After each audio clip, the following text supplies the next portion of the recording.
ওয়ামা লাকুম লা তুকাতিলুনা ফি সাবিলিল্লাহ, এ মুসলিম যুবকেরা তোমাদের কি হয়েছে? লা তুকাতিলুনা ফি সাবিলিল্লাহ, তোমরা আল্লাহর রাস্তায় লড়াই করছো না, যুদ্ধ করছো না। ওয়াল মুস্তাদআফিনা মিনার রিজালি ওয়ান নিসাই ওয়াল বিলদান, অথচ অসহায় বুড়া মানুষেরা, শিশুরা, নারীরা ফরিয়াদ করে বলছে রব্বানা রব্বানা আখরিজনা মিন হাযিহিল ক্বরিয়াতি যালিমা আহলুহা, হে আমাদের রব, আমাদেরকে জালিম অধ্যুষিত জনপদ থেকে রক্ষা করো। ওয়াজআল লানা মিন লাদুনকা ওয়ালিয়া, আমাদের জন্য তুমি তোমার পক্ষ থেকে ওলি নেতা পাঠাও। ওয়াজআল লানা মিন লাদুনকা নাসীরা, তুমি আমাদের জন্য তোমার পক্ষ থেকে সাহায্যকারী পাঠাও। ও আমার ভাইরা, আল্লাহ তাআলা আহ্বান করছেন, কেন তোমরা লড়াই করছো না, যুদ্ধ করছো না? অথচ আফগানিস্তান থেকে, কাশ্মীর থেকে, আরাকান থেকে, ফিলিস্তিন থেকে, ইরাক থেকে, চতুর্দিক থেকে অসহায় শিশু, নারীরা ফরিয়াদ করছে, আল্লাহ আমাদেরকে বাঁচাবার জন্য, জালিমদের থেকে রক্ষা করার জন্য আমাদেরকে নেতা পাঠাও, আমাদেরকে সাহায্যকারী পাঠাও। সেই সাহায্যকারী হবে কারা? তোমাদের কি হতে হবে? ফির তুঝে একবার করনি है जहां की रहबरी, उठ खुदा के नाम लेकर फिर आलम बरदार बान। ও আমার যুবকেরা, আবার তোমাকে সেই সালাহুদ্দিন আইয়ুবী, মোহাম্মদ বিন কাসেম, তারেক বিন জিয়াদের মতো আবার ময়দানে ঝাঁপিয়ে পড়তে হবে। আমাদের সামনে বাধা আসবে, সেই বাধাকে উপেক্ষা করে ময়দানে ঝাঁপিয়ে পড়তে হবে। আমাদেরকে কাফেরদের শক্তি যত বেশি হোক না কেন পরোয়া করা চলবে না। আল্লাহর নবীর সাহাবীদের কাছে খবর দেওয়া হলো, ইন্নান নাসা কাদ জামাউ লাকুম ফাখশাউহুম, তোমাদের বিরুদ্ধে বিশাল সেনা সমাবেশ ঘটানো হয়েছে, অনেক বিশাল শত্রু সৈন্য জমা হয়েছে, খবরদার ভয় করো। সাহাবায়ে কেরাম ভয় করেছিলেন? আমাদের সামনেও যত বড় শক্তি থাকুক না কেন, আজকে আমেরিকার বিশাল শক্তি, হিন্দুদের বিশাল শক্তি কাশ্মীরি মুসলমানদের হত্যা করছে, আমরা কিছুই বলছি না। আমাদের ক্ষমতা কি? আল্লাহ তাআলা বলেছেন, কাম মিন ফিয়াতিন কালিলাতিন গালাবাত ফিয়াতান কাসীরাতান বিইজনিল্লাহ, কত ক্ষুদ্র ক্ষুদ্র বাহিনী বিশাল বিশাল বাহিনীর বিরুদ্ধে বিজয় লাভ করেছে। কার হুকুমে? কার সাহায্যে? কারণ মুমিনদের মাওলা কে? আল্লাহ তাআলা বলছেন, যালিকা বিআন্নাল্লাহা মাওলাল্লাযীনা আমানু ওয়া আন্নাল কাফিরিনা লা মাওলা লাহুম, মুমিনদের মাওলা হচ্ছেন আল্লাহ, কাফিরদের কোনো মাওলা নাই, বুশের কোনো মাওলা নাই, ওবামার কোনো মাওলা নাই, হিন্দুর কোনো মাওলা নাই, খ্রিস্টানদের মাওলা নাই, ওদের কোনো মাওলা নাই। মুমিনদের মাওলা কে? যালিকা বিআন্নাল্লাহা মাওলাল্লাযীনা আমানু ওয়া আন্নাল কাফিরিনা লা মাওলা লাহুম, ওদের কোনো মাওলা নেই। আমার ভাইয়েরা, মনে রাখতে হবে, আজকে আমাদের সামনে যে কাফেরদের এত বড় আস্পর্ধা কি জন্য? আমরা চিন্তা করি, অনেকে বলে ঈমানকে মজবুত করে তারপরে মোকাবেলা করতে হবে। আমি জিজ্ঞেস করতে চাই, নামাজ পড়ার জন্য ঈমানের প্রয়োজন আছে কিনা? রোজা রাখার জন্য ঈমানের প্রয়োজন আছে কিনা? আল্লাহ তাআলা নামাজীদেরকে বলেছেন, ইয়া আইয়ুহাল্লাযীনা আমানু, ঈমানদারদের জন্য বলেছেন নামাজ কায়েম করার জন্য, ঈমানদারদেরকে বলেছেন রোজা রাখার জন্য, ঈমানদারদেরকে বলেছেন হজ করার জন্য। যেই ঈমান নিয়ে নামাজ পড়া যায়, যেই পরিমাণ ঈমান দিয়ে রোজা রাখা যায়, যেই পরিমাণ ঈমান দিয়ে হজ করা যায়, সেই পরিমাণ ঈমান হলেই আল্লাহর রাস্তায় জিহাদ করাও যায়। এজন্য মনে রাখতে হবে, মুসলিমরা লড়াই করে কার জন্য? এজন্য শক্তি আসবে কোত্থেকে? আল্লাহর নবী যতগুলো যুদ্ধ করেছিলেন, সবগুলো যুদ্ধতে মুসলমানদের সৈন্য কাফেরদের চেয়ে বেশি ছিল না কম ছিল? কম ছিল। একটা যুদ্ধে খালি বেশি ছিল, হুনাইনের যুদ্ধে। সেই যুদ্ধে মুসলিমরা মার খেয়েছিল। কি হয়েছিল? প্রথম দিকে মার খেয়েছিল। আল্লাহ কোরআনে বলেছেন, ওয়ায়াউমা হুনাইনিন ইয আ'জাবাতকুম কাসরাতুকুম, তোমাদের সংখ্যাধিক্যতা যখন তোমাদের কাছে খুব অহংকারের কারণ হয়েছিল, তোমাদের কাছে খুব ভালো লেগেছিল, তখন আল্লাহ তাআলা তোমাদের সেইটা কোনো উপকার আসে নাই।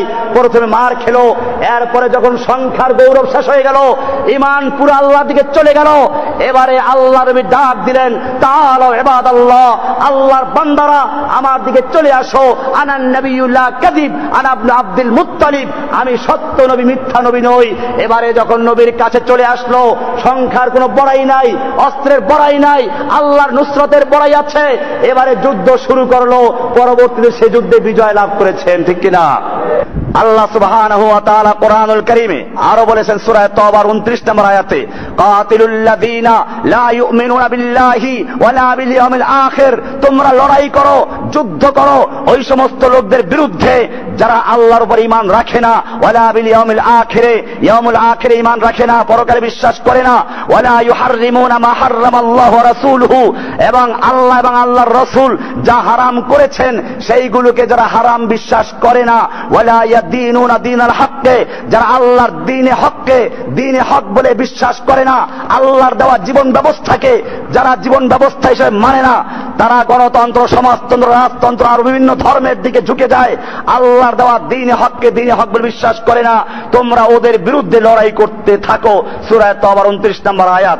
এমনি ভাবে আল্লাহ সুবহানাহু ওয়া তাআলা কোরআনুল কারীমের সূরা হজের 39 নম্বরে বলছেন, উযিনাল্লাযীনা ইউকাতালুনা বিআন্নাহুম যুলিমু ওয়া ইন্নাল্লাহা আলা নাসরিহিম লাকাদির, নিশ্চয়ই যাদের বিরুদ্ধে লড়াই করা হচ্ছে, যাদের বাড়িঘর ভেঙে দেওয়া হচ্ছে, যাদের শিশুদেরকে হত্যা করা হচ্ছে, তাদের জন্য লড়াই করার অনুমতি দেওয়া হয়েছে, কারণ তাদের উপর অত্যাচার করা হয়েছে, জুলুম করা হয়েছে। আল্লাহ তাআলা তারপরে বলছেন, ওয়া ইন্নাল্লাহা আলা নাসরিহিম লাকাদির, নিশ্চয় আল্লাহ তাআলা তাদেরকে সাহায্য করার জন্য ক্ষমতা রাখেন, আল্লাহ তাআলা তাদের সাহায্য করবেন।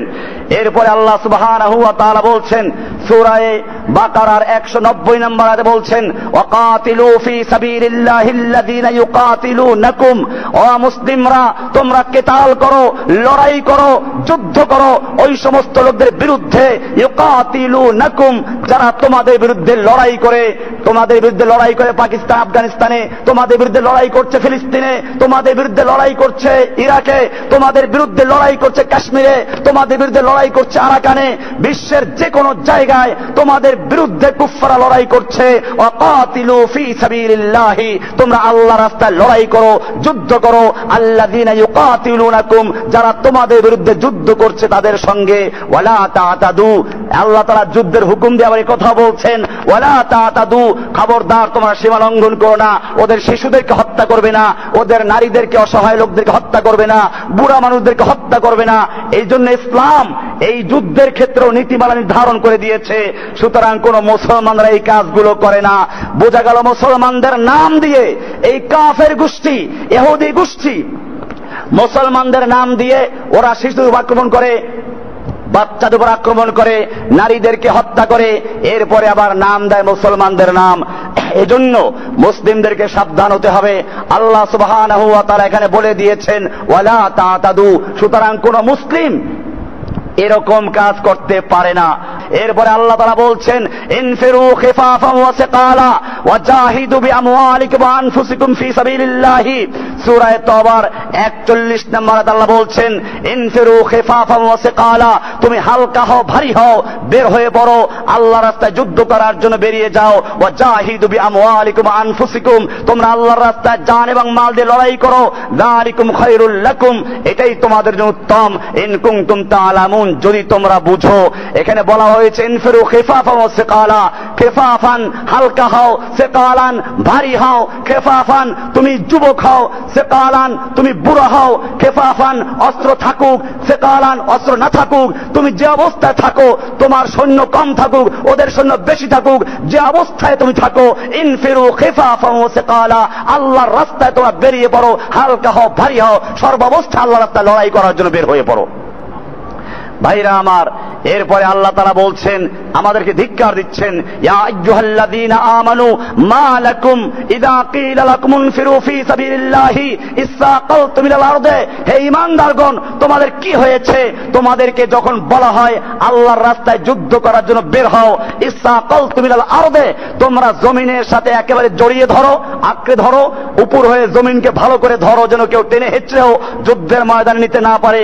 ইসসাকালতুম ইলাল আরদে আরাদিতুম বিল হায়াতিদ দুনিয়া মিনাল আখিরাতে, তোমরা কি আখিরাতের পরিবর্তে দুনিয়ার জীবনটা নিয়ে সন্তুষ্ট হয়ে গেলে?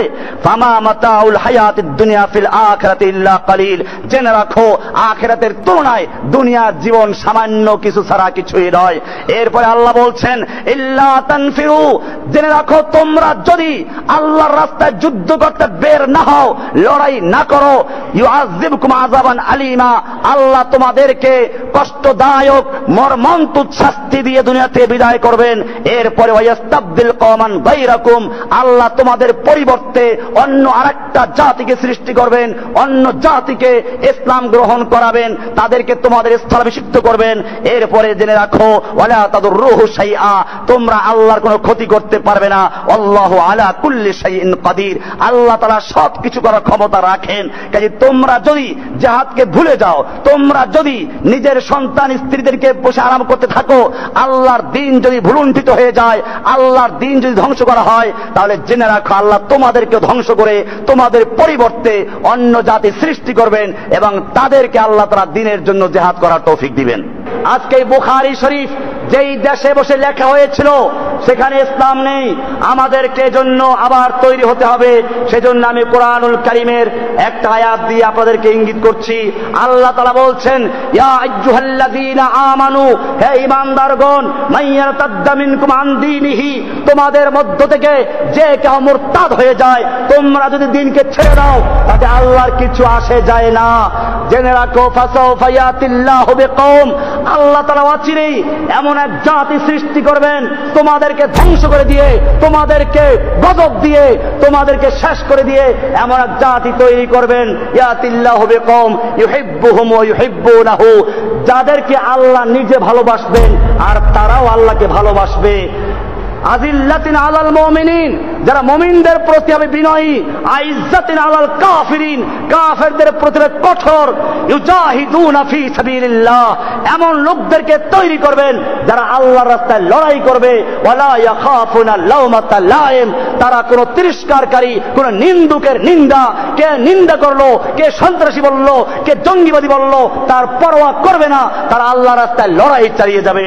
আমার ভাইয়েরা, আল্লাহ সুবহানাহু ওয়া তাআলা আমাদেরকে আহ্বান করেছেন, আমরা সে আহ্বানের সাড়া দিতে তৈরি আছি ইনশাআল্লাহ। আমাদের মনে রাখতে হবে, এই জমিনে আবার যদি আমরা সোচ্চার হতে পারি, 3 লক্ষ মসজিদ রয়েছে, যেখানে হাজার হাজার লক্ষ লক্ষ মাদ্রাসা রয়েছে, এই সব আলেমরা, সব ইমামরা যদি একটা দাবি নিয়ে আমরা মাঠে নামতে পারি, এই দেশ মুসলিমদের দেশ, এখানে কোরআনের বিধান চলবে, রাসূলের সুন্নাত থাকবে, এই দেশে মূর্তি থাকবে না, মাজার থাকবে না, এই দেশের রাস্তার মোড়ে মোড়ে, স্কুলের মোড়ে মোড়ে মূর্তি চলতে পারে না, তাহলে দূর করা সম্ভব কিনা? আল্লাহ সুবহানাহু ওয়া তাআলা আমাদের সকলকে বিষয়গুলোকে বুঝার এবং আমল করার তৌফিক দান করুন। আসসালামু আলাইকুম ওয়া রাহমাতুল্লাহি ওয়া বারাকাতুহু।